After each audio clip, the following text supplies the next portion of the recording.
Ajuste agora as cores e o som do seu equipamento.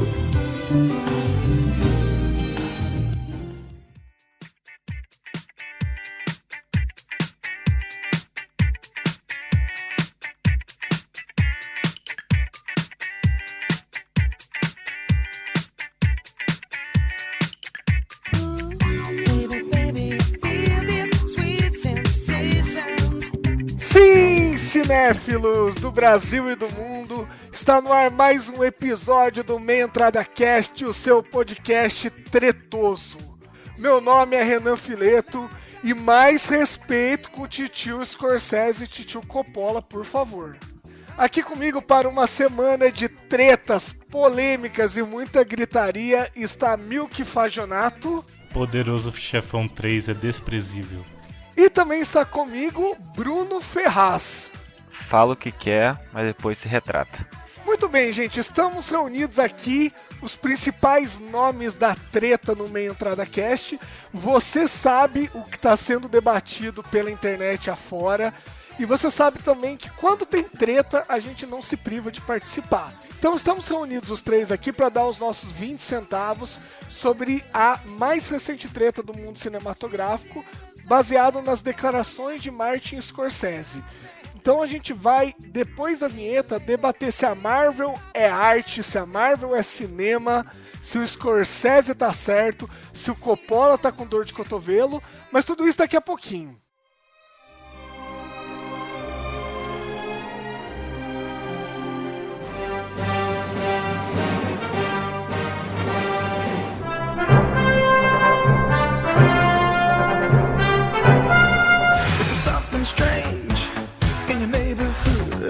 Podcast Meia Entrada, o mundo do cinema comentado pelo fã.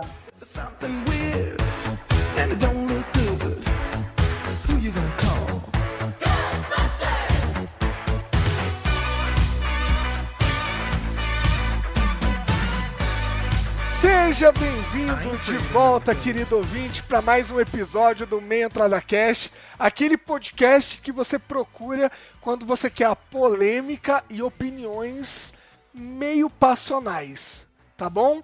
Então, essa semana estamos reunidos para botar o dedo na ferida aqui. Nós, eu, Bruno e Milk, estamos aqui para discutir sobre as declarações de Martin Scorsese e Francis Ford Coppola sobre os filmes da Marvel Studios. A gente sabe que a internet ela é movida a clickbait, né? Então, muitos sites da internet até divulgaram as declarações do Scorsese na íntegra. Porém, a gente sabe que a internet gosta mesmo de ler o título, né? Então, para começar aqui, como forma de introdução, eu vou ler um trechinho da primeira declaração do Martin Scorsese, que foi o que originou todo esse debate, e depois, conforme a nossa discussão aqui for avançando, a gente retoma algumas coisas, porque tanto ele, quanto Coppola, quanto outros atores e diretores se manifestaram ou como o Bruno disse, se retratando, ou botando lenha na fogueira, ou dando um ponto de vista diferente. Então eu vou abrir com a fala original do Scorsese que deu início à discussão, e depois a gente vai enchendo de carne esse esqueleto de debate aqui. Então vamos lá. No dia 3 de outubro, gente, o Scorsese deu uma entrevista para Empire Magazine falando sobre os filmes da Marvel. Então o que ele disse? Eu vou abrir aspas aqui. Ele falou o seguinte: eu não assisto. Eu tentei, sabe? Mas isso não é cinema. Sinceramente, o mais próximo que eu posso pensar que eles chegam, por mais bem feitos que sejam, com atores fazendo o melhor que podem nessas circunstâncias, é de um parque de diversões. Não é o cinema de seres humanos tentando passar experiências emocionais, psicológicas para outro ser humano. A treta começou aí, gente. Principalmente porque a maioria dos sites colocou na manchete que para Martin Scorsese o que a Marvel faz não é cinema. E eu queria usar isso como ponto inicial da discussão aqui. Para vocês, Milk e Bruno, o que a Marvel faz é cinema? E o que é cinema? Como é que a gente define isso? Antes de tudo, eu queria falar que eu amo o Poderoso Chefão 3, eu tava zoando, viu? Mas... Falando em se retratar, né? Em se retratando. Aí, se ele pode, né? Mas então, na minha opinião, eu acho que vocês sempre me ouviram falar que Eu acho os filmes da Marvel, assim, um pipocão, né? Tipo, é algo que você vai pra se divertir, tipo, você esquece daqui uma semana da história do filme, porque não é aquela coisa marcante. Só que aí tem umas certos filmes que acabam marcando, como Pantera Negra, né? Marca acaba sendo uma representação para um povo. E isso para mim faz parte do cinema que tanto o Scorsese quanto o Coppola falam, né? Acho que também vale eu seguir aqui o que eu mesmo falei de retratamento, ou retratação, não sei qual é a palavra pra isso. Porque acho que também é complicado da gente, assim, ó, muito do que foi esse barulho que gerou, porque uma entrevista, assim, as pessoas, assim, se o cara fala 5 linhas da entrevista, é óbvio que o que ficou marcado na fala dele foi isso não é cinema, né? Mas eu acho que acho que na opinião a gente vai discutir até melhor do que assim, do cenário todo que se originou, né, das falas futuras, inclusive do Scorsese, do Coppola, mas eu vejo que acho que a palavra que ele usou, talvez a forma como ele expressou foi muito dura, no sentido de afirmar, né, de falar muito assertivamente e traçar essa fronteira do que não é cinema e o que é cinema. E talvez deixando ali um lado muito passional dele, que ele veio no futuro a explicar um pouco melhor, né? Que a gente vai entender um pouco do lado dele. Então acho que, pra mim, o grande problema dessa discussão toda é conseguir definir ali o que é cinema e o que não é cinema, né? Como o Renan levantou. Que da mesma forma que é uma discussão quase eterna do que é arte e o que não é arte, né? A gente tem essa discussão desde sempre, talvez. Definir o que é cinema, além de, acho que talvez de uma definição ali mais técnica de não sei, uma experiência audiovisual, é difícil, né? É muito difícil você conseguir desenhar ali que é cinema sem de repente conseguir fugir do mais óbvio e tangível que é a experiência audiovisual dentro de uma sala com uma tela gigante e tal. Então, eu acho o seguinte, a gente até já teve um pouco de conversa em outros momentos sobre essas coisas, e de que maneira eu vejo isso, assim? Eu falei na minha frase de abertura que a galera precisa respeitar o Scorsese e o Coppola, primeiro por tudo que eles representam pro cinema, pra história do cinema, e principalmente porque pessoas que fizeram o que eles fizeram, elas dificilmente vão ser simplesmente birrentas ou preconceituosas ou quadradonas. Quem já viu um filme do Scorsese sabe, é só ver o Lobo de Wall Street. O Scorsese tem 76 anos e ele fez um filme, cara, de moleque, sabe? Filme raiz mesmo, ousadia, alegria, aquela treta toda. Então, o Scorsese não é um velhinho quadrado que tá com birra de qualquer coisa. Lógico que tudo isso se originou muito, como você falou mesmo, Bruno, eu também tinha tocado no assunto, pela manchete, né? Marvel não é cinema. Quando a gente pega para analisar esse primeiro trecho que eu li, eu concordo plenamente com vocês dois. Eu tenho a minha convicção, eu tenho que ser fiel a tudo que eu disse aqui, por enquanto, né? Enquanto eu concordo com as minhas falas anteriores. E eu tô com que eu acho que 90% do que a Marvel faz, ela carece impacto realmente emocional, psicológico, tudo isso que o Scorsese falou, eu assino embaixo nesse sentido. Porém, eu também tô com o Bruno no momento que a gente vai pra discussão do que é cinema. Por mais que eu idolatre o Scorsese, que eu acho que ele é um dos maiores gênios do cinema que estão vivos por aí, fazendo coisas, eu acho que a discussão de arte, cinema é uma arte, ela é muito complicada, porque você não tem um viés definido, claro e inquestionável para você definir o que é isso, sabe? A discussão do que é arte, ela permeia todas as artes. Então, assim, acho muito complicado, porque mesmo o Scorsese sendo muito foda, ele não é a opinião definitiva para descrever o que é arte. Se a gente entra numa discussão que a Marvel não é arte, eu discordo completamente do Scorsese. Eu acho que a partir do momento que gera qualquer tipo de reação, e eu falei que não gera muito emocional, mas gera humor, né? Gera alegria, gera essas coisas. Então gera emocional sim, já tô me corrigindo aqui. A partir do momento que você leva isso em conta, cara, cinema é arte, Marvel é cinema, Marvel é arte também. Então eu acho que esse primeiro trecho, o Scorsese, no mínimo, se expressou de uma forma ruim. Eu acho que ele não quis dizer o que ele disse, tanto que depois, como o Bruno falou, ele se retratou. Então esse primeiro trecho, eu acho o trecho menos fértil de debate, porque pra mim ele tá errado. Se a gente for levar em conta essa linha específica, pra mim ele tá errado, porque a Marvel sim incita coisa nas pessoas, e a gente também não tem muito como definir o que é arte, né? Fica complicado ficar nesse sentido. E acho que acho que a grande questão que vem a nascer nessa discussão toda é que eu não sei se eu acho que ele de repente não quis dizer aquilo. Eu acho que me pareceu bem o que ele quis dizer mesmo, né? E depois ele se retrata de repente se refletindo e tal, o que ele tinha dito, mas eu acho que a questão é que acho que ele reagiu, assim, principalmente a questão da franquia, que eu acho que é o ponto que depois o Coppola também vem a tocar Sim. no futuro, que é o quanto a ideia da franquia impacta na indústria do cinema, que mal ou bem sempre foi uma indústria. Óbvio, a gente vai pensar como arte, mas a gente também tem que entender que é uma arte meio cara, digamos assim, muitas das vezes, né? Por mais que você tenha um filme barato aí, a maior parte dos filmes ultrapassa facilmente aí o orçamento de 1 milhão, no caso, né? Diferentemente de outras produções artísticas. Então não deixa de ser uma indústria, eu acho. E o quanto que essa questão da indústria Marvel, né, do universo MCU, afeta a produção de filmes e principalmente, que eu acho que vai ser o tópico mais importante aqui, é o espaço que ela ocupa para o público geral, né, que a gente pode entender diretamente como o quanto do cinema, quanto das salas de cinema são ocupadas quando você lança um Vingadores Ultimato em detrimento dos outros filmes concorrentes, né? Concorrentes entre aspas, né? Porque se a gente já tá pensando com que filmes são concorrentes, tem uma coisa meio, se você parar a pensar, uma coisa já meio estranha, né? Porque as obras não deviam ser concorrentes a princípio, né? Elas não deviam estar combatendo uma outra.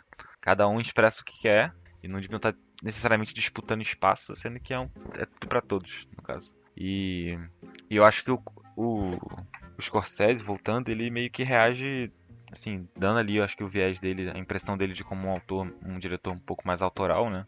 Você vê um dos últimos lançamentos do Scorsese, que acho que foi o Silêncio, né? Que é um filme de 3 horas e tanto, eu acho. Com atores, assim, renomados, né? O Adam Driver, o menino do Homem-Aranha lá, o Andrew Garfield.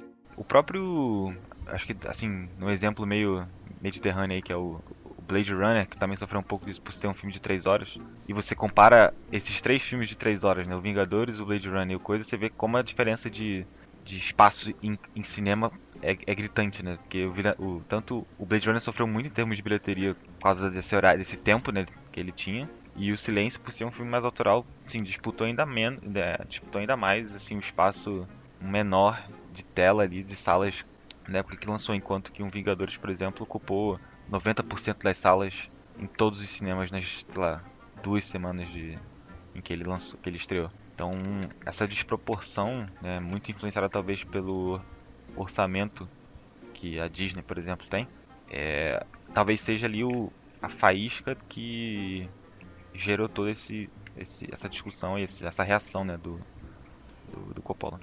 Mas não parece gente velha reclamando da juventude atual, sabe? De, tipo, não aceitar com todo respeito, gente velha, né? Porque... Mas, tipo, não tem aquelas pessoas que... Eu acho que eles não aceitam muito a mudança, né? Eles não aceitam muito a mudança porque, tipo assim... Eles, por exemplo, antigamente os filmes eram mais artísticos em querer passar uma mensagem. Tipo, ele não passava a mensagem diretamente pra pessoa. A pessoa tinha que ir lá e filosofar sobre aquilo que o filme passou, né? Hoje em dia, como tem essa popularidade da Marvel, eu acho que os filmes da Marvel acabou salvando o cinema de uma certa forma, porque o cinema tava, há um tempo atrás, ele tava caindo muito, sabe? E graças aos filmes da Marvel ele começou a ganhar mais visibilidade. As pessoas querem mais no cinema, querem ver filme de arte até, por conta dos filmes de heróis que acabou assistindo, sabe? E tanto que o Coringa tem uma baita influência aos filmes de artes antigos do próprio Martin Scorsese, né? Então, meio que eu acho que é pode ser um dor de cotovelo com não aceitar muito as mudanças, né? Eu acho que sim, cara. Eu acho que pode ter uma coisa, tipo. Que isso é bem comum também, né? Tipo, os diretores, sei lá, a gente pega o Tarantino que quer gravar em película, sabe? Porque é o jeito que ele aprendeu e ele tem, sei lá, um certo saudosismo e tal. Acho que rola também. Acho que tem algumas questões ligadas a isso. Mas quando eu li, Milk, a declaração toda, eu acho que eu não descarto que possa ter uma certa dor de cotovelo, mas eu acho que tem mais. Falando sobre a dor de cotovelo, inclusive, tem um artigo, por assim dizer, que saiu no Omelete, que é assinado pela Júlia Braga. Deixa eu achar aqui certinho para dar os créditos certinhos aqui. Tá, eu acho que a Júlia Braga, o texto vai estar na descrição desse episódio aqui para quem quiser dar uma olhada. Mas assim, esse texto dela, eu acho que ele é muito cirúrgico em alguns pontos. Ele leva em conta o que o Scorsese falou, e ele leva em conta também, Milk, isso que você falou, que ele é um diretor, ou o cinema do tipo que o Scorsese faz, é um tipo de cinema que vem perdendo espaço, mesmo assim. Então, por exemplo, ela termina, eu vou até ler aqui porque eu anotei, acho bacana, esse podcast tá mais denso, acho que vale a pena. Ela fala o seguinte: existe um tipo de filme que perde espaço nos cinemas com a predominância da Marvel, e é exatamente o tipo de produção de Scorsese e no caso também do Coppola, né? Talvez seja por isso que um filme claramente inspirado em seu estilo, que lembra Nova York dos anos 70 e seja um claro estudo de personagem e violência, hoje precisa se chamar Coringa para brilhar na bilheteria e quebrar recordes. Cara, eu acho que esse é o ponto nevrálgico da questão, sabe? Tipo, tem uma possível dor de cotovelo? Tem. Mas eu acho que a gente tá realmente discutindo uma coisa de cinema enquanto uma ferramenta de transmitir coisas e o cinema enquanto produto, sabe? O Bruno falou do Scorsese criticando a ocupação da sala de cinema e, cara, tem 1000 sites falando do problema que foi, por exemplo, quando o Bacurau estreou, que tinham filmes blockbusters disputando sala. Quando Vingadores Ultimato saiu, a gente tinha um negócio tipo 95%, sei lá, da sala de cinema passando Vingadores Ultimato, sabe? E aí a gente não tem muito como definir quem tá certo, porque você olha o dono do cinema, o cara toma prejuízo em grande parte do ano. Na hora que ele pode fazer dinheiro, ele não vai fazer. Isso é uma coisa de mercado, é complicado. Por outro lado, concordo com a crítica do Scorsese. Quando você tem 95% das salas passando a mesma coisa, isso passa uma mensagem possível de que aquilo é o que é o cinema. E o cinema é muito mais do que aquilo também. Pode ser muito mais do que aquilo. Então é complicado. É muito complicado. Eu acho que a gente tem que levar em conta uma série de questões.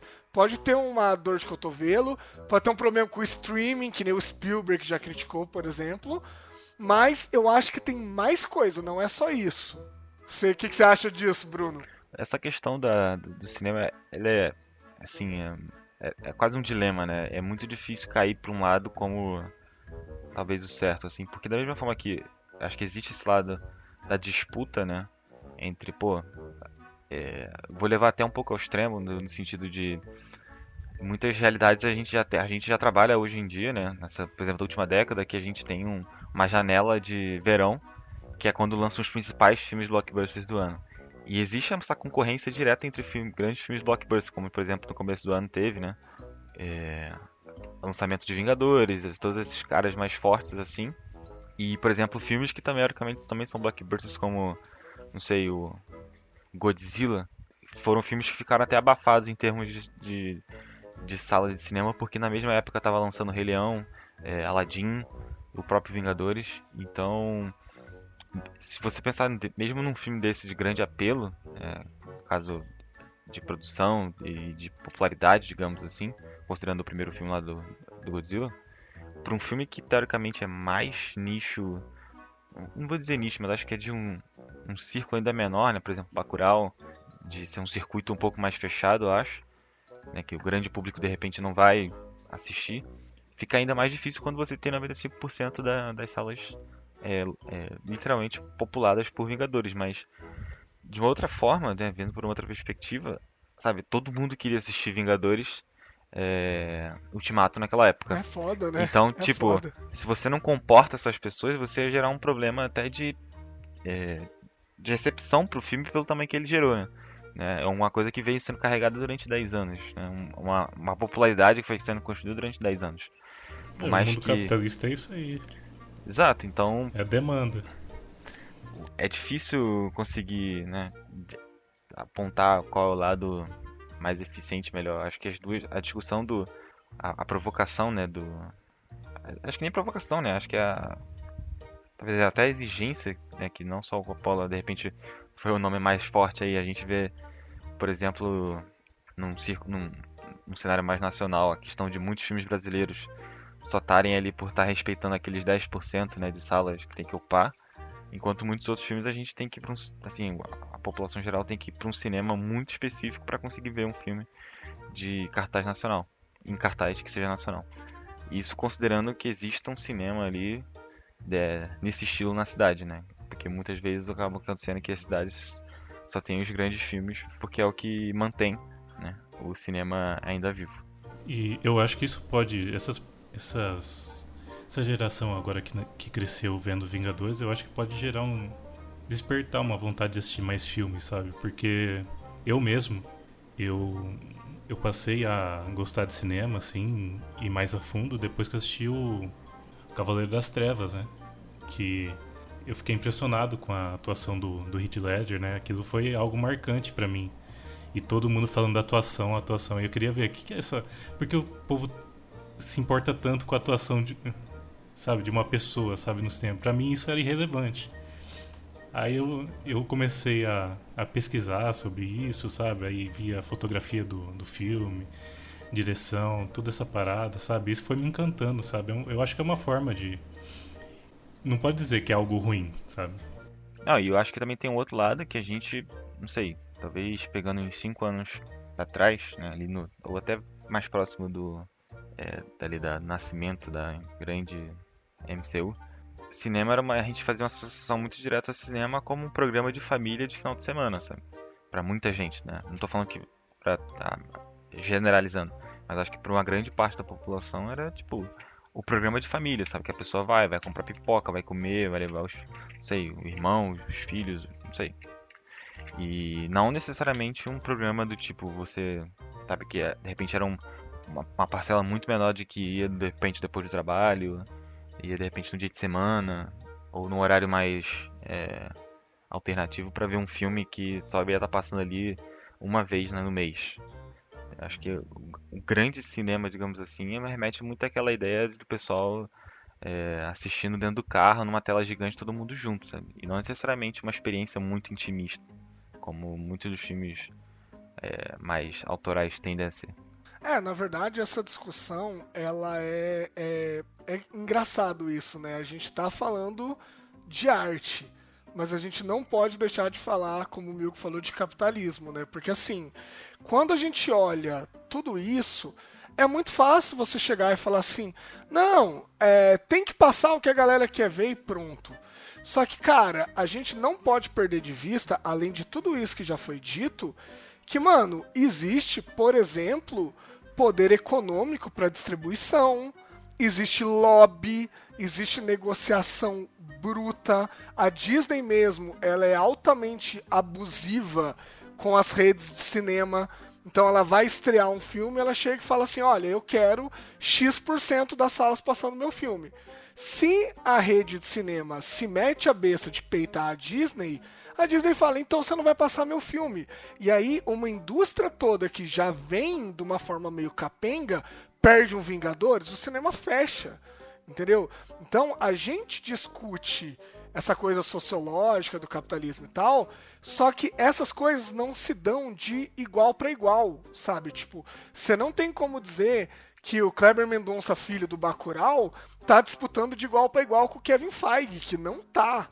Entendeu? E isso aparece, por exemplo, quando a gente discute Vingadores, Ultimato e 95% das salas de cinema, mas isso vai, por exemplo, aparecer quando existe uma lei ligada ao audiovisual que define que tem que ter uma porcentagem X de produções brasileiras em canal por assinatura, sabe?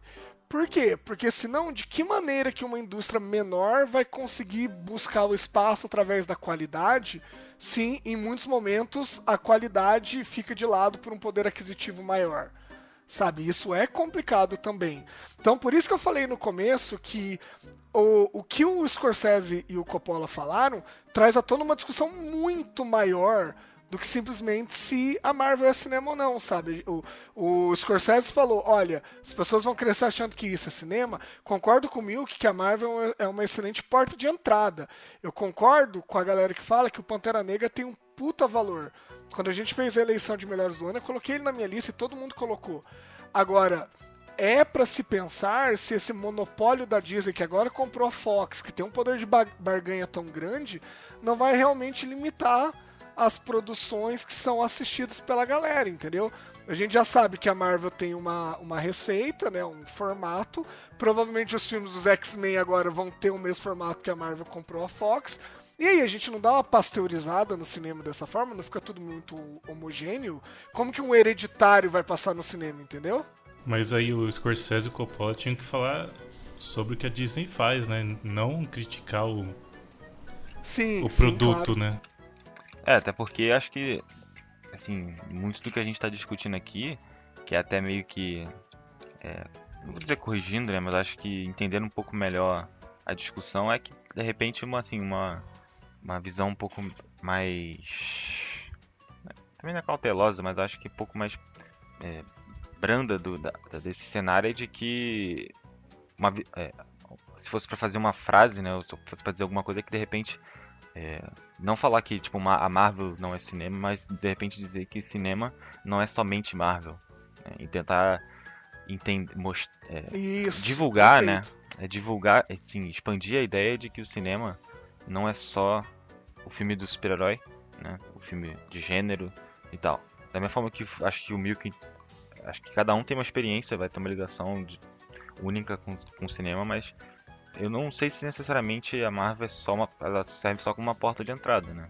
Ela pode servir também como a gente estava falando, uma forma de você conseguir, sim, todo mundo aqui lembra na época que a gente assistiu o Vingadores Ultimato, mas assim, foi quase um evento mundial, sabe? Você ia com os amigos, aquilo ficou uma expectativa e tudo mais. Então acho que não foi só uma questão de ser uma porta de entrada ou ser só um filme que pasteuriza ou tal. Existem muitas facetas, eu acho que do cinema Marvel que a gente viu nesses 10 anos que estão, assim, que impactaram muito, né, a gente de uma certa forma. Então, conseguir reduzir a só uma porta de entrada, eu particularmente não vejo assim. Da mesma forma que o Batman foi uma nova forma de se mostrar uma história baseada em quadrinhos. Acho que a Marvel fez e ainda tem muito do que mostrar de como ela pode não só reinventar, mas como trazer algo novo e cativante, né? Da mesma forma que muitos outros diretores, como o próprio Spielberg, né, fizeram ao longo desses anos todos. Por mais que seja de repente uma experiência ali audiovisual não tão profunda, filosófica, que traga todas as discussões possíveis, mas que seja de repente uma diversão mais pura, mas que não deixa de ser rica em conteúdo. Mas sabe o que é foda? Isso é um reflexo da sociedade que a gente vive agora, porque hoje as coisas estão muito mais rápidas, tá ligado? Tipo, eu acho que isso reflete até nos produtos que a gente recebe, sabe? E tipo, o filme da Marvel é algo assim, rápido e fácil de consumir. É como tudo é hoje em dia, sabe? Antigamente as pessoas, por exemplo, viam um filme, aí tinha que ir lá na biblioteca, pesquisar sobre certos pontos que ele viu, que ele quer discutir, sabe? Hoje não, hoje a informação tá acelerada. Então isso acaba refletindo no que as pessoas querem ver. Sim.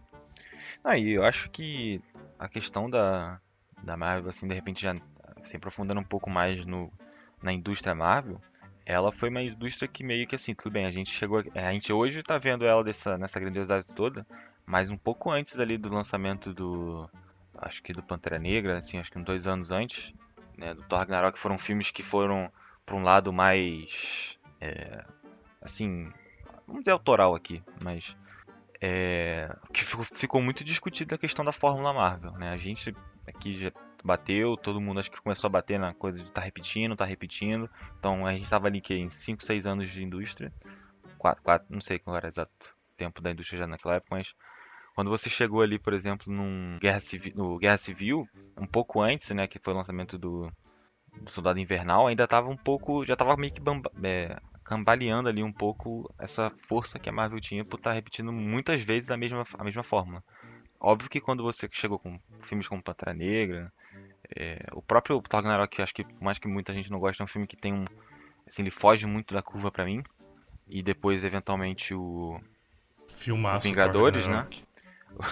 Depois, eventualmente, quando chegou no Vingadores lá, o Guerra Infinita, né? Que era a grande conclusão. Não dá pra esquecer que no meio esse percurso não foi tão dominante assim, né? Por mais que a- as salas tivessem, né, óbvio, cedido espaço para todos esses filmes sempre, né? Nunca faltou espaço para os filmes da Marvel. A indústria ela não foi sempre íntegra e indiscutível como acho que o Scorsese meio que deixa entender, né? Então, aí eu acho que entra em algumas questões. Aquela hora eu falei que a Marvel ela é uma excelente porta de entrada, mas não serve só pra isso, realmente. Se deu a entender isso, não foi a intenção. Eu quis dizer assim, como o Milk falou, eu acho que eles são. E assim, putz, é difícil usar as palavras e não ser polêmico. Por isso que eu entendo o Scorsese até. Tipo, eu acho que eles são mais digeríveis. Com toda a polêmica que isso pode trazer, eu acho que em sua maioria eles são mais digeríveis. Eles servem como uma excelente porta de entrada, mas eles não têm que ser só isso, tá? Pra ficar mais claro o que eu quis dizer. Agora sim, eu não sei o que vocês acham. Eu desconfio que o Bruno possa estar num espectro oposto do que eu vou dizer. O Milk pode estar mais ou menos ali no meio do caminho. Mas assim, e eu vou correr todo o risco de tomar porrada agora, porque é basicamente o que eu faço aqui, né? Eu tenho a nítida impressão que quando a gente olhar, e vocês talvez estejam aqui, eu não vou estar porque eu sou velho, né?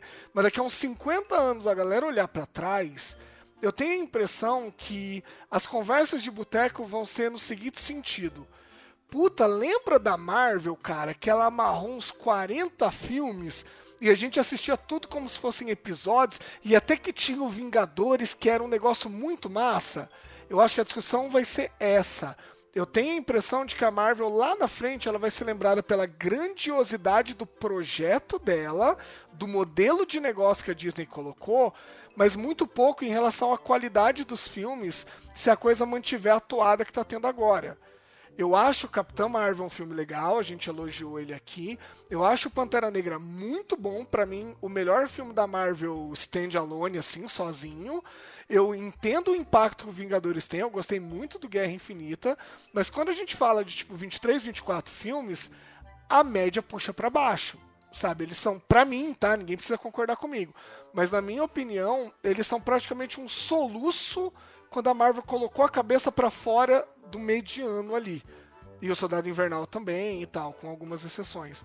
Então, eu entendo, por exemplo, quando o Scorsese fala, olha, ele admitiu que ele não viu todos os filmes, né, tal, mas eu entendo quando ele fala, cara, não é o meu tipo de filme, como pra mim também não é, em sua maioria, o meu tipo de filme, eu acho que também do Milk não é, em sua maioria, o que ele gosta, porque a gente prefere algo que fale um pouco mais do que isso. E eu tenho essa impressão, eu acho que a Marvel lá na frente ela vai ser lembrada como um puta projeto, mas com filmes que individualmente eu tenho a impressão de que ninguém vai lembrar, entendeu?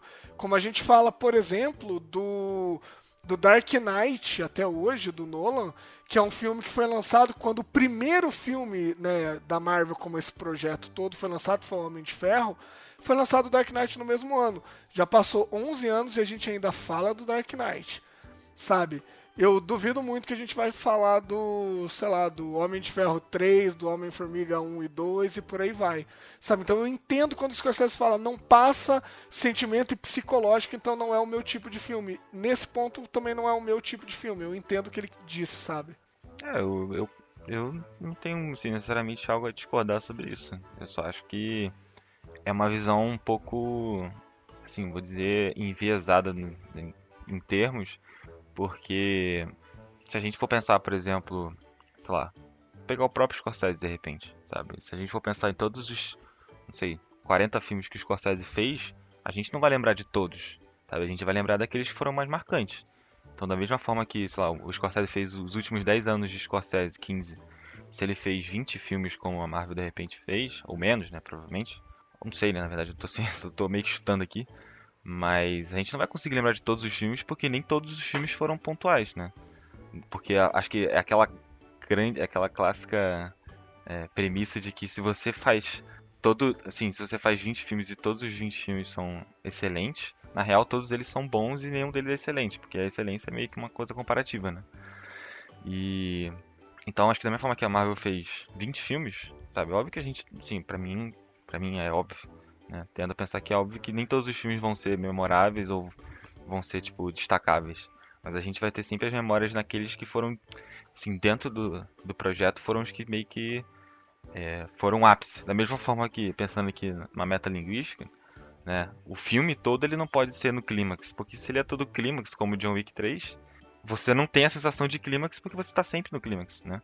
Então você tem que ter os pontos, né, meio que as quedas, né, digamos assim, que não necessariamente são ruins, mas que são um ponto abaixo para você conseguir ter noção do todo, né? Não sei se ficou claro pra vocês. Sim, e eu depois que acabou a saga Infinita que que eu finalmente entendi Uhum. como eu deveria assistir os filmes da Marvel, porque a gente tinha que ter encarado cada filme como um episódio de série mesmo. Tipo, e tem alguns fillers no meio, sabe? Que não são tão importantes. Então, eu acho que o que a Disney fez foi meio que renovar o jeito que a gente assiste filme. Acredito, né? Eu acho Gostando ou não. Acho que não diria nem renovar, mas acho que apresentar uma nova forma que não elimina a outra, sabe? Porque da mesma forma que a gente assistiu esses 11 anos aí de Marvel Movies, a gente muitas vezes aqui, foi como eu falei antes, né? A gente, óbvio, sabe? Eu acho que pra mim, assim, pra ficar muito assim, mais marcante, que até o Thor Ragnarok ali, por exemplo, eu lembro que a gente já tava meio que saturado um pouco.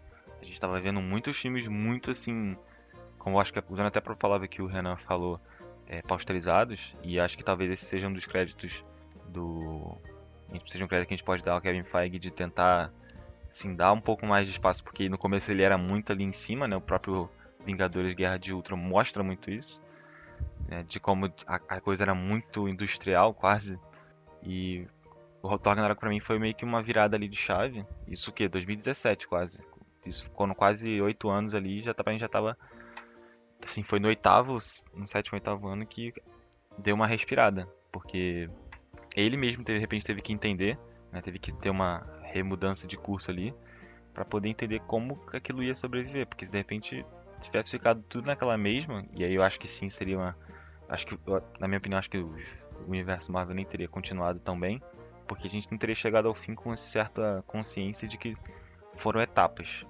E só acho que só provocando também um outro lado, assim, que talvez eu não concorde tanto com o Milk, no sentido de que, por mais que a Disney propõe essa forma de assistir os filmes como episódios, a gente não pode simplesmente passar pano, no sentido de que cada filme ele tem que respeitar a sua própria estrutura como filme, né? A gente discutiu muito isso como nos Vingadores, né, do quanto um filme ele é dependente, mas eu tenho a sensação de que, por mais que o filme, né, como franquia, ele tem essa noção de continuidade, né, vamos pensar aqui numa visão mais macro, né, lá do Vingadores do Homem de Ferro 1 até o Homem-Aranha de volta lá, não, o outro lá, o Fora de Casa, né, Fora de lá, não sei, esqueci o nome. Longe de casa. Ele seja um arco gigantesco, né, ou se você pegar ali as três fases, cada filme ele tem que ter um micro arco ali, né, um micro universo que funcione sozinho minimamente. É óbvio que algumas coisas você vai estar ligado aos outros filmes, mas a partir do momento que, por exemplo, Ant-Man 2 pra mim, ele é um dos filmes mais fracos assim da Marvel, no sentido de que ele se respalda muito em ser um hiato ali, né, uma ponte entre os filmes. É uma coisa até meio que obrigatória pra você poder explicar uma coisinha que vai precisar lá no Vingadores. A melhor coisa desse filme é a cena pós-créditos. Exato, né? E que no caso poderia ser só a cena É. pós-créditos, no caso. Porque É o que vale. filme, como filme, ele, assim, ele até tenta brincar ali com uma fórmula meio filme de sessão da tarde. Tinha um filme que eu acho muito parecido com esse, mas eu esqueci agora. Mas eu acho que ele Encolher as crianças. talvez, é isso. Só que eu acho que ele é Pô, muito pode crer. fraco, assim, no sentido de que ele não. Assim, ele não se sustenta nem como filme sozinho, né? Então, se um dos filmes não se sustenta nem como filme, né? Ele fica muito dependente ali do universo, aí o filme eu acho que tem que ser revisto. E foi, eu acho que uma das propostas que o Kevin Feige teve que tomar, né? Pra poder balancear melhor esse filme. O universo, no caso. Uma comparação bem forte que eu posso fazer, concordando com o Martin Scorsese e o Coppola, é que você vai assistir o filme do Homem-Aranha, do Tom Holland, tipo, você acha massa, mas tipo, você não tem aquela vontade de rever o filme. Pelo menos comigo acontece isso, né? Uhum.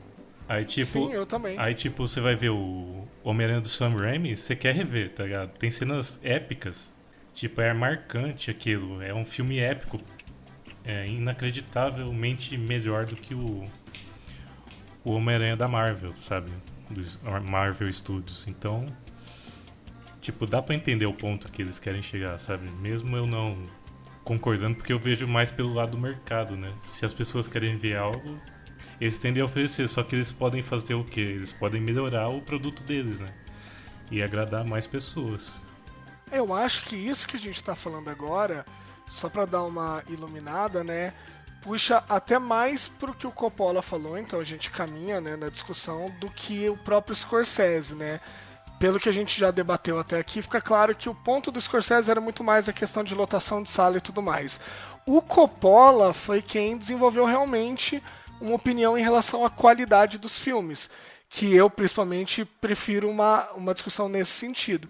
Então, assim, só pra gente citar um pouco o que o Coppola falou também, pra quem tá ouvindo que porventura não saiba ficar bem inteirado, que também foi usada, né, uma frase como manchete, sem, de novo, a galera ir atrás de entender o raciocínio todo. A manchete era: os filmes da Marvel são desprezíveis. Quando você vai ler o que o Coppola falou, ele dá aquela, né, rasgação de seda pro lado do Scorsese, mas ele fala que o Scorsese está certo porque quando a gente vai no cinema a gente espera aprender alguma coisa e com a Marvel você não aprende. Até aí, bate naquilo que o Milko falou da dor de cotovelo de novo, né? Só que assim, o Coppola, ele desenvolve, ele fala assim, olha, comercial de TV também é cinema, mas é uma forma de cinema? Não, é audiovisual de má qualidade. Isso ele falou, né, numa entrevista que ele deu pro Deadline. Então, o que ele fala que pra mim é o mais interessante pra gente aqui, que o Milk falou do episódio, dos filmes de episódio, eu acho que cabe. Ele fala que ele não gosta das franquias, e o ponto dele eu acho que é muito interessante, porque ele fala que para você passar alguma coisa, né, de emoção genuína e tudo mais, você tem que ter risco, você tem que tentar uma ideia nova, você tem que provocar, você tem que ser um hereditário que tem uma cena de uma cabeça que a pessoa vai ficar desconfortável vendo aquilo e tudo mais. E quando a gente fala de franquia, a própria ideia de franquia meio que anula o risco, né? Porque o que é uma franquia? Franquias são uma série de filmes que ou continuam um primeiro filme, então John Wick 1, 2 e 3, que o Bruno citou, já pode ser considerado uma franquia. Ou no caso da Marvel, que você tem o Homem de Ferro 1 lá em 2008, e os outros filmes são meio que derivativos desse filme, e isso vira uma franquia. Por que elimina o risco? Porque cai na fórmula, sabe? E entra também na questão que a gente falou econômica do cinema. O cinema vinha numa toada, não lembro qual dos dois que falou, mas o cinema vinha numa toada de fazer pouca grana. E nesse sentido a Marvel salvou o cinema, mas salvou o cinema de novo sem o risco. A gente cria uma franquia, a gente cria uma fórmula que funciona, a gente domina o mercado e a gente limita o espaço de quem arrisca. Mas nem todos são gênios também, né? Igual eles. Claro. A gente vai ter muita merda quando a gente abre espaço para outro tipo de filme também. Então eu acho que é muito interessante o ponto do Coppola, porque ele fala isso, parte do processo do cinema ser interessante é o risco, e quando a gente tem uma mega indústria, como é a Disney, de fazer filmes dentro de um certo modelo, que eu concordo com o Bruno, que ele foi flexibilizado um pouco ao longo do tempo, mas ainda existe um modelo, na minha opinião. Você perde esse caráter único do cinema. Porque assim, vamos lá, gente, qual é o risco envolvendo você fazer um Homem-Aranha longe de casa logo depois do Vingadores, onde morreu uma galera? É lógico que vai todo mundo ver o Homem-Aranha, porque você sabe que ele está conectado e que vai ter menção aos personagens que você gosta. Vocês vão me desculpar se você discordar de mim, mas o risco é zero. Então eu concordo com o Coppola. Nesse sentido, você fazer franquia é você jogar muitas vezes no fácil. Então a gente cai de novo no que o cinema teria que fazer. Cada um vai ter uma opinião, mas eu concordo com o Coppola nesse sentido. No caso, eu discordo das duas coisas. Da questão do risco, né? E da visão que o Coppola teve um pouco, que eu acho que, assim, o Coppola, na minha visão, acho que ele foi um pouco mais... Não vou dizer, acho que não é liviano a palavra. Áspero. Acho que ele foi um pouco mais ácido, um pouco mais duro, até do que o Scorsese foi, porque ele deu 2 entrevistas, né? A segunda foi de novo ele se retratando, que foi quando ele explicou essa questão de ele ter falado do risco, da questão do comercial, mas na primeira, se eu não me engano, ele foi bem direto comentando o que o Martin tinha dito, o que o Scorsese tinha dito. E é quando ele fala que, assim, por mais que a manchete seja, ele fala que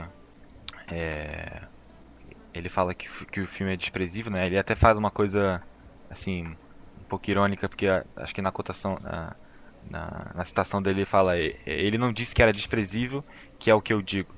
Eu acho que ele foi até muito mais ácido mostrando essa opinião aversa que ele tem aos filmes e não sendo tão comedido, não é comedido, mas de repente parcimônico da mesma forma que o Scorsese foi, tentando mostrar muito mais o ponto dele que estava por trás do que o fato de que o Coppola realmente tem uma aversão a essa indústria, no caso. Ele até, quando ele se retrata, ele fala que existem alguns filmes bons, né? Alguns que ele fala que alguns não são horríveis, uma parada dessa. Mas acho que ele deu, assim, na entrevista dele, acho que ele foi muito mais provocativo do que de repente tentando levantar um ponto. Acho que ele aproveitou ali o gancho do Scorsese para poder dar a opinião dele, que ele não gosta, no caso. Tanto que Mas ser provocativo é um problema, Bruno? Desculpa te cortar. Ser provocativo é um problema? Não acho que é um problema, só que eu acho que ele estava muito menos envolvido com o fato da discussão, de repente, que o Scorsese estava se propondo a falar, no caso, né?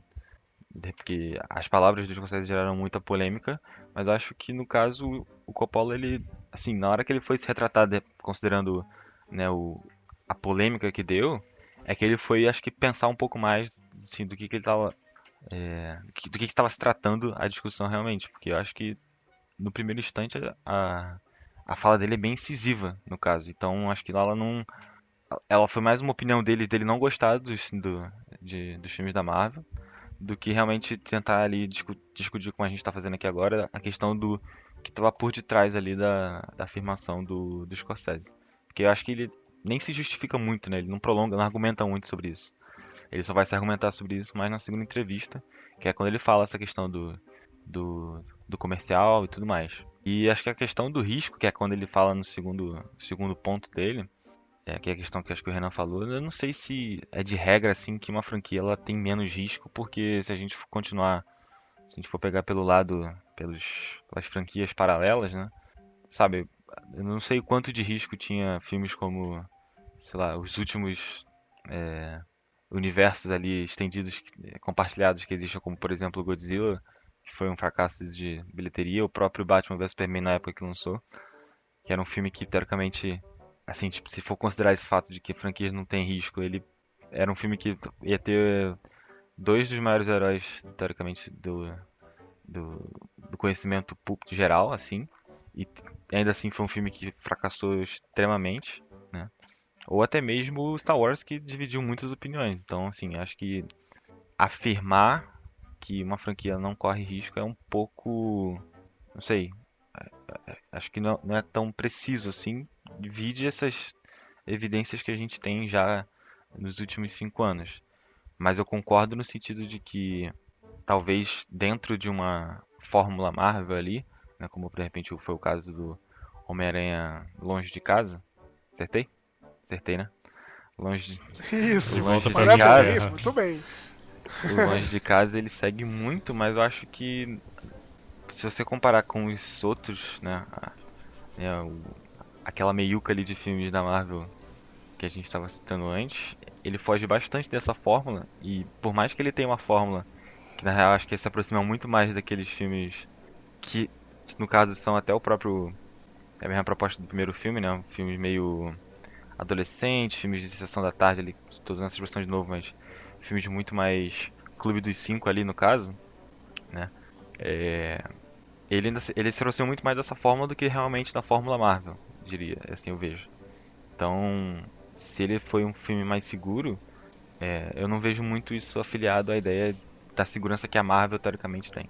Mas, tipo, não tem muita reclamação de barriga cheia, não? Porque a gente reclamava pra caralho que os filmes de super-heróis eram mal feitos, tá ligado? Tipo, Quarteto Fantástico. Tinha umas bombas aí, tá ligado? E, tipo, quando um estúdio consegue acertar a fórmula, vem esse tipo de reclamação, sabe? Tipo, é só porque fez muito sucesso que tem esse tipo de reclamação, porque tipo, é algo que não dá pra entender muito bem. Aí eu queria que o Renan explicasse, tipo, ele reclamava de filmes mal feitos de super-heróis, agora ele tá reclamando de filmes que são arroz com feijão. Mas são bem feitos. Então, belo ponto. Eu acho que é importante a gente falar sobre isso mesmo. Primeiro, só para explicar por que eu perguntei pro Bruno a questão de ser provocativo, porque assim, eu acho que a gente vive num bundamolismo muito foda ultimamente, assim. Sério, porque principalmente entrando de novo, eu vou pôr eu vou pôr o hino da Internacional Comunista no fundo. Ele tá falando de capitalismo pra caramba nesse podcast. Mas assim, eu acho que tem muita gente, por exemplo, que tem medo, sabe? A gente tá numa coisa. E não é ser escroto, tá? Não é ser incorreto politicamente, não é isso que eu tô falando. Mas é você ter um ponto de vista e você defender esse ponto de vista. Nessa treta toda que a gente tá discutindo aqui desde o começo, pra mim a primeira coisa que salta é: os caras são velhos, mas independente de qualquer coisa, os caras são corajosos de meter a mão no vespeiro. Porque o que teve de gente que não se meteu, seja pra falar da Marvel, por medo, né? Porque a Marvel é a maior franquia de filmes agora, você vai querer se queimar com a Marvel e perder uma possível boquinha no futuro? Complicado. Do mesmo jeito que teve gente, por exemplo, que nem o Jon Favreau mesmo, que chegou e falou assim: foi o Scorsese e o Coppola, os caras são Deus, eles falam o que eles quiserem. Não é assim, velho. Você tá com medo de não poder trabalhar com os caras nunca também? Então, eu acho que a coragem é um negócio que tem que ser louvado, tá? Eu acho que esses caras... Olha a discussão que os caras criaram. Quanto tempo faz que a gente não vê alguém de dentro mesmo da indústria provocar uma discussão nesse tamanho? A última vez que eu lembro foi a vez do Oscar So White, que foi uma puta discussão importante. Mas essas discussões são muito raras hoje em dia.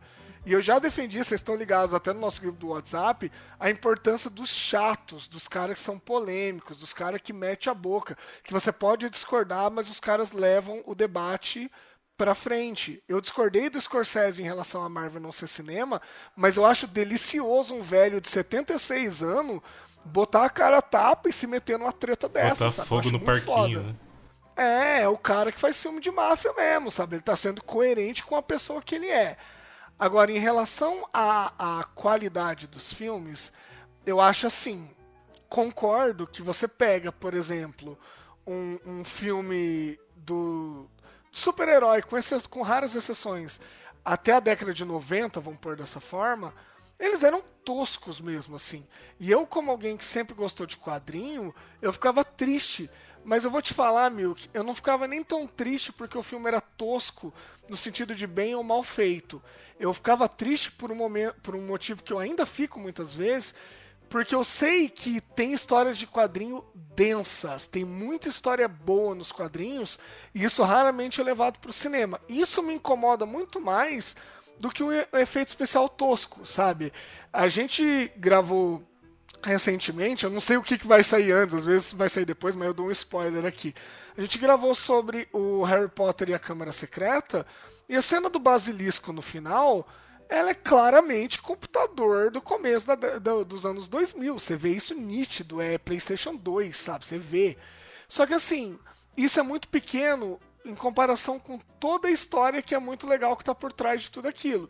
Então eu sempre me incomodo muito mais com um filme de super-herói porque eu conheço a mídia original. Eu sei o quanto tem história boa, sabe? Eu sei que o Superman tem grandes astros, tem Paz na Terra, tem Entre a Foice e o Martelo, que são coisas que dificilmente vão ser adaptadas por cinema porque não dá dinheiro. E a gente está falando de novo do capitalismo aí. Então isso me incomoda muito mais do que a galera colocar o Superman abraçando uma menina que ia se matar e impedindo ela de cometer suicídio, só que na hora que você mostra a cena ele tá com uma lycra escrotona. Quer ver um exemplo disso? A gente vê os filmes do Christopher Reeve, principalmente o primeiro, e até hoje ele encanta. E, mano, ele tá com uma lycra, sabe? Ele tem um físico de uma pessoa praticamente normal. Ele é um cara forte normal. Compara ele com o Henry Cavill, sabe? Só que o filme encanta até hoje. Então, ok, a Marvel, Disney, faz filmes muito bons hoje em dia. Faz, mas também a estrutura que a Disney tem é praticamente uma obrigação que o design de produção, essas coisas, seja boa, figurino e tudo mais. Então, eu continuo com o meu ponto. As coisas me incomodam hoje em dia como me incomodavam na época que os filmes eram toscos, entendeu? Porque o roteiro me incomoda mais. Não sei se eu respondi essa pergunta, amigo, que eu só viajei. Não, eu entendi. Eu entendo o seu ponto. Mas, tipo... vai o lance do dinheiro, né? Tipo, os olhos dos empresários da Disney só vê cifrão, né? Tipo, não tá nem aí. E... assim, se eles... A Marvel, assim... pra colocar algo no cinema, sabe? Que é algo que vai muitas crianças, sabe? Eles têm medo de colocar essas histórias densas que você falou, né? Então eu até entendo o lado deles, né? De não querer colocar. Mas aí tá surgindo, tipo, filmes como Coringa agora, né? Que, tipo, bateu o recorde de bilheteria, sabe? Então é capaz de começar a surgir filmes com mais aspectos políticos e densos, como você quer. Então, e aí faltou falar uma coisa até, assim, O legal esse episódio do Meia Entrada, ele vai servir muito para ensinar as pessoas como a gente pode discordar de forma sensata e com pontos múltiplos que são válidos, sabe? Tipo, eu vou agora, gentilmente, como um lord inglês do século XIX, discordar do Bruno de novo na questão do risco. Porque, assim, eu entendo, tá, que nada é 100% certeza, nenhum tiro é certo, nem o John Wick acerta todos os tiros na cabeça, sabe? Mas, assim, vamos levar em conta uma coisa. A Marvel vai lançar, eu vou até afastar um pouquinho o microfone aqui, o filme do Shang-Chi. Quem é esse cara? Sabe? Tipo, ninguém sabe quem é esse cara. Agora o Omelete deve ter feito vídeo, a galera deve saber. Mas assim, quem é esse cara? Quem era o Homem-Formiga? Sabe? O Homem de Ferro, lá em 2008, aí eu vou concordar com vocês que foi um risco. Concordo, porque ninguém conhecia, sabe? Era o personagem C da Marvel e tal. Mas a Marvel se dá ao luxo de fazer um filme do Homem-Formiga, do Guardiões da Galáxia, do Shang-Chi, da puta que pariu de Lycra, porque, vai me desculpar, Bruno, mas, cara, eu não vejo nenhum risco, sabe? Tipo, eu não vejo como eles encaixarem o filme do Shang-Chi com um ganchinho no filme anterior, ou alguma coisa ligada ao Vingadores ali, e esse filme dá menos do que o triplo do que ele custou. De verdade, eu não consigo visualizar que isso possa ser possível. Por isso que eu concordo com o Coppola. Pra mim, não tem risco, sabe? Tem até uma reportagem que eu tava lendo essa semana que todos os filmes do Scorsese e do Coppola somados não deram o que a Marvel deu de bilheteria, sabe? E assim, por quê? Porque você vai fazer o Silêncio, Bruno, do Scorsese, vou até fazer uma meia-culpa aqui, eu não assisti. Eu não assisti porque eu tô com preguiça ultimamente de ver filme de mais de 3 horas, sabe? Então olha o risco do Scorsese, sabe? Olha o quanto é complicado ele lançar um filme dele no cinema, que eu não sei nem dizer se é bom ou não, porque eu não vi, mas olha o risco. O Irlandês, que vai sair na Netflix agora, ele só vai sair na Netflix porque o Scorsese bateu na porta de um monte de distribuidor e de estúdio e ninguém quis bancar porque tem que fazer um trabalho de rejuvenescimento nos atores, e isso é caro, e os filmes do Scorsese normalmente não dão tanta bilheteria, então a margem de lucro dos estúdios e do distribuidor não ia ser grande o suficiente. Por quê? Porque é um risco, sabe? Existe um problema nisso. Então, assim, eu acho que, de verdade, se juntar nós três aqui, escrever um roteirinho massa e aparecer o logo lá da Marvel com um monte de super-herói for distribuído pela Disney, a gente vai ficar milionário. Pode ser o filme do Homem Codorna, sabe? A gente vai ficar milionário. Então é nesse ponto que eu concordo com o Coppola, sabe, Bruno? Eu entendo que algumas coisas têm risco, mas eu acho que a Marvel tem zero risco hoje em dia, cara. O risco deles é fazer menos do que 4 vezes o que eles investiram. Esse é o risco, sabe? Tanto que eles economizam na hora de contratar diretores, né? Mas pode emendar aí. Sim, É. sim. Eu até concordo que provavelmente se, assim, o próprio Esquadrão Suicida foi um caso que eu acho que vai ser um bom exemplo, no sentido que foi um filme que, mesmo sendo um filme bem fraco, foi um filme que deu dinheiro, né? Que se não me engano foi até mais lucrativo do que o Batman vs Superman. Não vou afirmar porque eu não lembro, mas eu tenho essa lembrança. Mas acho que foi um filme que teoricamente problematizou ainda mais. Só que a questão do risco que eu acho que tá envolvida também é a questão do risco do projeto, sabe? O Esquadrão Suicida, ele foi um filme que, beleza, deu muito dinheiro pra Warner e pagou o filme, no caso. Mas acabou teoricamente com o projeto Warner de fazer um DC Universe, porque foi um filme que, assim, do Batman vs Superman já existiu um problema, quando chegou, assim, já se criou um problema do Batman vs Superman, no caso, quando chegou no Esquadrão Suicida, esse problema afundou ainda mais e você perdeu a confiabilidade do público, que é exatamente esse risco que a Marvel trabalha, sabe? Não é o risco de repente, sabe? Acho que são riscos muito diferentes quando você fala do filme do Scorsese, por exemplo, o Irishman, que tem lá um orçamento de 140 milhões agora, porque ele é um filme único e ele só tem ele para se provar, né? Ele que tem que trazer o próprio retorno.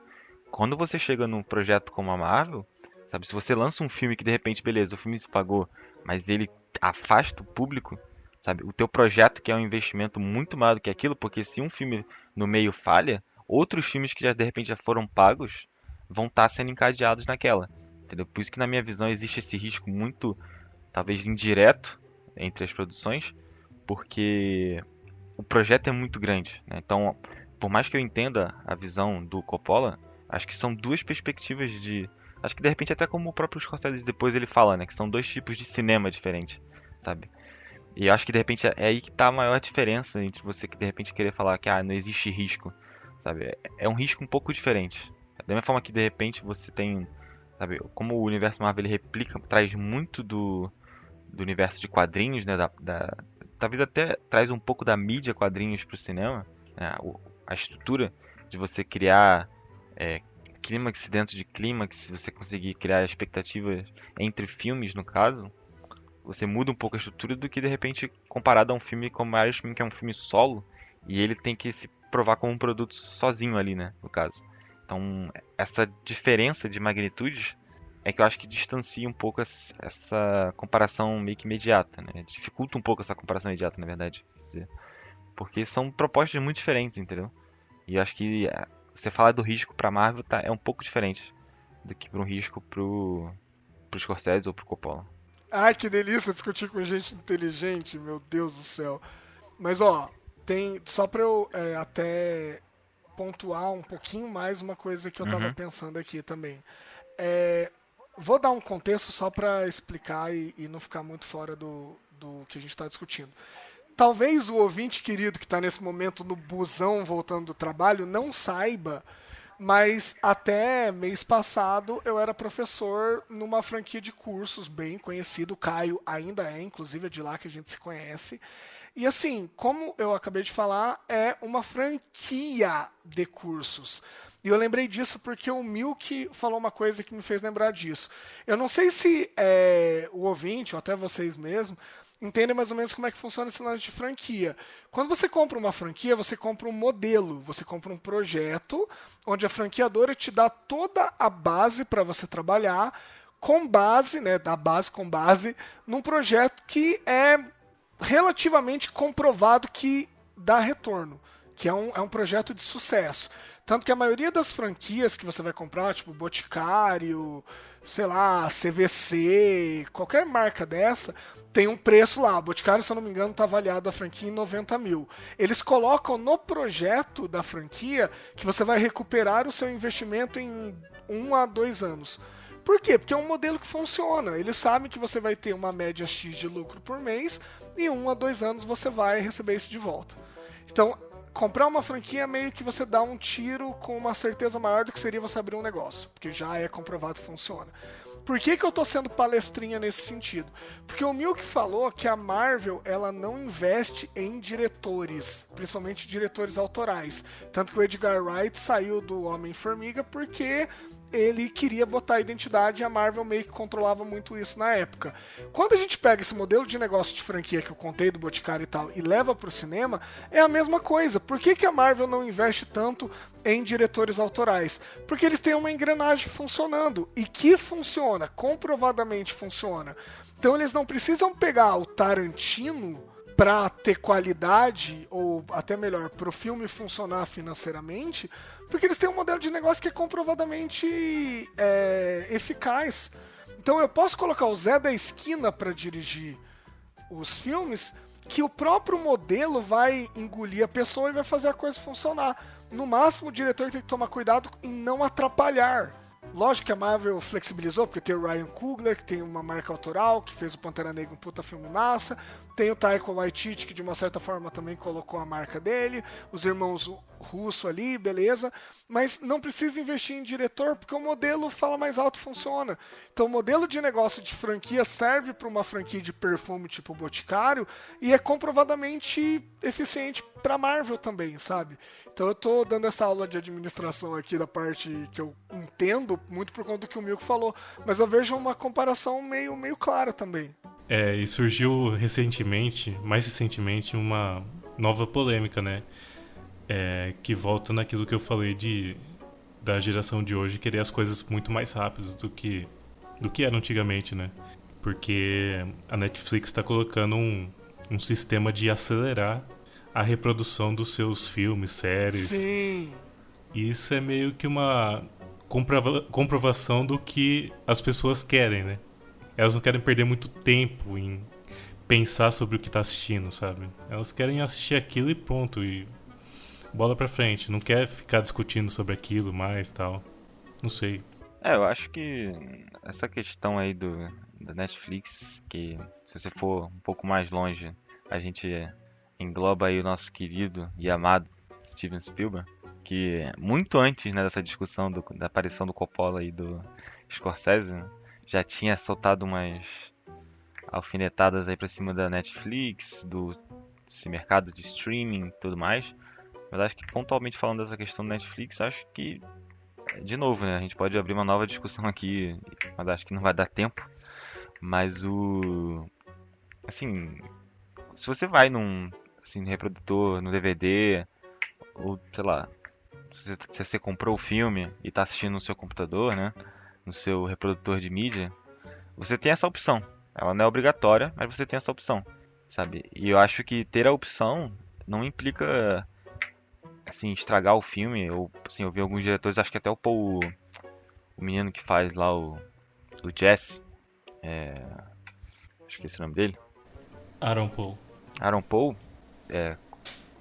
ele se posicionou contra isso, né? Ele acabou de lançar um filme lá, o El Caminho, e ele se posicionou contra a Netflix, contra essa situação, só que, assim, eu vejo que, por mais que tenha essa opção e os usuários curtam, isso acho que fica um pouco fora da mão dos diretores de quererem impor que, sabe, você não pode assistir desse jeito. Sim, sabe? concordo. Então, porque da mesma forma que a opção tá lá, não quer dizer que ela seja mandatória e todo mundo vai assistir o filme 2 vezes, né? De repente a pessoa vai estar reassistindo o filme, quer assistir o filme sabe, consumir aquilo de novo, vivenciar, ou quer assistir uma cena pra analisar, coisa que se você, beleza, você não vai fazer isso na Netflix, mas você vai lá no seu aplicativo do computador e pode fazer a mesma coisa. Então, sabe, acho que polemizar essa situação, acho que óbvio, vale a discussão, né? Acho que é válido ter a crítica pra gente entender quais são as repercussões que esse cara tem. Mas eu, assim, no Netflix, assim, essa questão do Spielberg de criticar todo o contexto que Roma gerou por ser um filme lançado no streaming e tá concorrendo ao Oscar e tudo mais, acho que ainda é uma situação muito nova e a gente tá entendendo ainda, né, como essas coisas estão funcionando, pra já ter um ponto assim muito certo do que é certo e o que não é errado. Então é uma discussão interessante, né, no geral. Então, como que eu vejo? Eu acho que a gente tem pontos que podem ser abordados. Por exemplo, eu acho que seria talvez, né, mais fértil se a gente discutisse assim, olha, isso interfere na experiência que a pessoa está tendo. Essa discussão de acelerar ou não rola até com podcast mesmo, e até quando eu comecei a ver esse debate, o próprio Jurandir Filho, lá do Rapadura Cast e do 99 Vidas, ele se posicionou de forma contrária, falando que, a gente tem um trampo para editar, e eu e o Caio, que somos responsáveis por editar aqui, a gente sabe que é complicado mesmo e tal. Então, assim, será que a pessoa tem a total experiência se ela acelera? Porque, por exemplo, às vezes a gente coloca uma música aqui no episódio que ela tem a ver com o que está sendo falado, sabe? Será que se a gente acelera, a pessoa consegue compreender e absorver esse outro layer de conteúdo que a gente está colocando? Eu acho que essa discussão ela é válida, tá? Principalmente quando a gente fala de cinema também, porque cinema, além de tudo, é audiovisual. Então, assim, o som vai ficar distorcido, a gente vai ter uma interferência técnica numa coisa que não foi pensada daquela forma pelo diretor. Show, dá pra discutir isso. Agora, um ponto que eu acho que é babaquice é assim, isso interfere na experiência, podemos discutir isso. Agora, a partir do momento que isso foi oferecido, meu amigo, irmão, foda-se, sabe? Porque tudo bem que a gente não tem a posse física das coisas mais, principalmente de streaming e tudo mais. Mas assim, a partir do momento que foi oferecido e eu tô pagando, se eu quiser consumir o filme de ponta cabeça, no escuro, tocando zumba, o problema é meu, sabe? Eu tô pagando, eu tô consumindo de uma forma legal, ninguém tem que encher o meu saco. Se alguém quiser encher o saco, vai encher o saco da Netflix mesmo, que é o que o Aaron Paul, no caso, fez e tudo mais. Agora eu vi muita gente... Não o Jurandir Filho, mas outros produtores de podcast criticando a galera que escuta acelerado. Cara, tá no seu celular, cara, tá na sua televisão, no caso do streaming, você consome do jeito que você quiser, você tá pagando. No caso do podcast, você não tá pagando, inclusive, gente, a gente vai pegar 2020 forte na nossa campanha do Padrinho Ajuda Nós, mas, cara, você tá pagando, consome do jeito que você quiser, entendeu? Renan, tá? De novo, ninguém precisa concordar. Eu acho que interfere na experiência, sim. Mas até aí, quem tá pagando consome do jeito que quiser, né? E outra parada por exemplo, assim, pensando aqui de uma forma análoga, sabe? Quando a gente assistiu Dunkirk, por exemplo, sabe? Beleza. O Dunkirk ele foi um filme, basicamente, que o Renan, por exemplo, ele não viu no cinema. E eu vi no cinema. E, sabe, foram duas experiências extremamente diferentes. Só que, sim, se o filme pelo filme... Por mais que ele tenha assim, todo o seu conceito e sua técnica, acho que talvez seja um exemplo muito exagerado, né? Uma analogia muito exagerada, mas sabe, se eu consumo o filme, a forma que eu consumo o filme interfere no filme, é óbvio que interfere, da mesma forma que Dunkirk é assistido no cinema e assistido em casa, na televisão, são duas experiências muito diferentes. Mas assim, a pessoa teoricamente tem o direito, sabe? Ia ser muito bizarro se o Nolan chegasse e falasse que ninguém podia assistir Dunkirk em casa, porque não tem a mesma capacidade de som. Só que a questão que fica sabe? Se o Scorsese faz o Silence lá, que tem 3 horas e tanto, e de repente o cara quer acelerar alguns pontos, porque, sabe, o cara não tá na vibe, ou como o Renan falou, né, que não conseguiu ver, não tava... De repente, se tivesse visto com 2 vezes, ele teria visto o filme, sabe? Será que é melhor o cara não ver um filme do que de repente ver o filme um pouco acelerado, sabe? Será que não vou dizer o ego do diretor, mas será que tipo, na consciência do diretor, pra ele é mais importante que o cara não veja o teu filme do que ele veja o filme 2 vezes, ou em uma vez uma vez ponto 05, não sei. Sabe, eu acho que essa normatória, né? Essa quase uma ditadura, né? Mas uma regra, quase uma via de regra aqui de como tem que assistir o filme, acho que quebra um pouco a experiência do usuário de consumir da forma que ele, sim, pra ele acha válido, né? Assistir dublado ou legendado, não sei. Sabe, a gente pode escapar sobre essas analogias. E sei lá, cara, você tá pagando, entendeu? Você tá pagando. Do mesmo jeito que a gente fala, mano, você tá baixando o filme no torrent, você não pode reclamar de algumas coisas. Se você tá pagando, cara, a partir do momento... Eu vou falar posse, mas entendam que é virtual a coisa, né? Mas, tipo, você tem a posse, você tá pagando, sabe? Enquanto pelo menos aquela assinatura existir e aquele filme estiver disponível, você consome do jeito que você quiser, né? Era só o que faltava você pagar e você ainda ter que se sujeitar à forma como as pessoas acham que você deve consumir. Aí é pra acabar mesmo. Eu tenho uma amiga que falou que o primo dela assiste Acelerado, então faz um ano, assim, mais ou menos. Aí eu fiquei até meio indignado, falei, nossa, ele perde toda a experiência, né, de tipo, de apreciar o filme e tal. Mas tipo, o cara faz o que quer, né, mano? Não tenho que discutir sobre isso. Eu acho que assim, tem olha como tem vários pontos. Tirando o fato de que a pessoa faz o que ela quiser, que é o que a gente tá falando, né? Outro ponto, por exemplo, outro ponto importante. Será que isso não é um sintoma social do que o Milk falou? De que a gente precisa de coisas rápidas, de que a gente tá numa era do stream, do binge watch, onde as pessoas não param pra absorver e debater o que elas assistem, e o que mais vale a pena é você tá na onda do hype ali. Eu lembro muito do Vinícius Monteiro, que grava aqui com a gente, ele falando pra mim assim, cara, eu preciso jogar alguma coisa quando tá todo mundo jogando, eu preciso assistir quando tá todo mundo assistindo, porque eu me sinto mal se eu não participar da discussão. E isso tem até um termo, né? FOMO, né? É FOMO? Fear of Missing Out, exatamente. É tipo medo de você estar perdendo uma discussão, sabe? Isso é um sintoma da geração que a gente tá, do momento que a gente tá.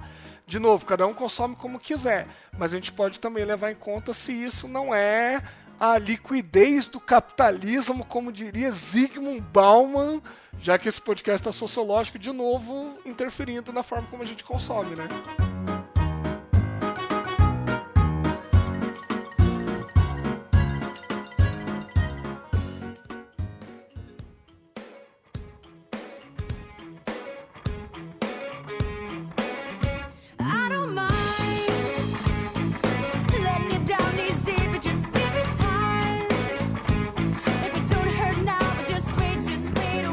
Muito bem, gente, que orgulho dessa discussão, rapaz do céu. Eu tô me sentindo como se meu filho tivesse passado no vestibular, sério, assim. Poucos lugares dessa internet vocês vão conseguir ver uma discussão tão sensata, sendo que ninguém concordou com ninguém, olha que delicioso isso, mas mesmo assim foi uma discussão muito bacana.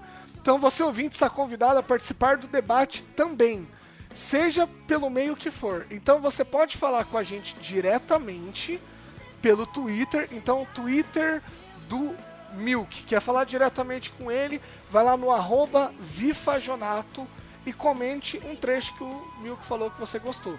Quer falar comigo diretamente? Por favor, entrar em contato através do @RenanFileto no Twitter também. Discute alguma coisa que eu falei, se você discordou, se você concordou comigo, tô aí para conversar também. Se você quer comentar de modo geral, falando sobre o episódio, com o nosso perfil oficial, a gente tem o @meiaentradacast no Twitter, e também convido vocês a acompanhar o nosso perfil no Instagram, perfil que tá a 1000. Todos os dias tem uma postagem nova lá, curiosidades, memes, listas ligadas a cinema. Então a gente tem conteúdo diário, segunda a sexta, né? Porque a gente é filho de Deus também. De vez em quando tem coisa no sábado e no domingo, mas aí a gente não garante. Mas de segunda a sexta estamos trabalhando muito. Para você acompanhar o conteúdo lá, adivinha só, instagram.com/meiaentradacast. Então o Milk me corrigiu aqui no chat, sábado tem também. Então eu sou burro, sábado tem também. Mas o fato é, tem muito conteúdo lá. Então vem com a gente no instagram.com/meiaentradacast que você vai ter conteúdo diariamente. Já que o podcast sai semanal, lá você tem conteúdo todos os dias.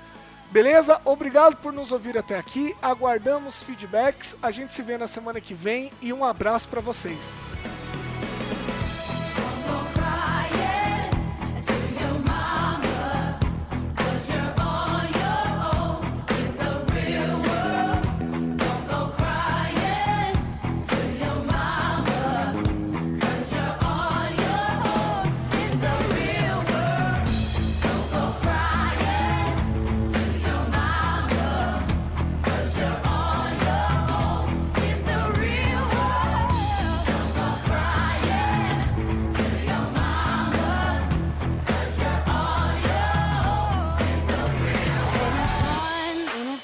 on, baby, now you're one of us.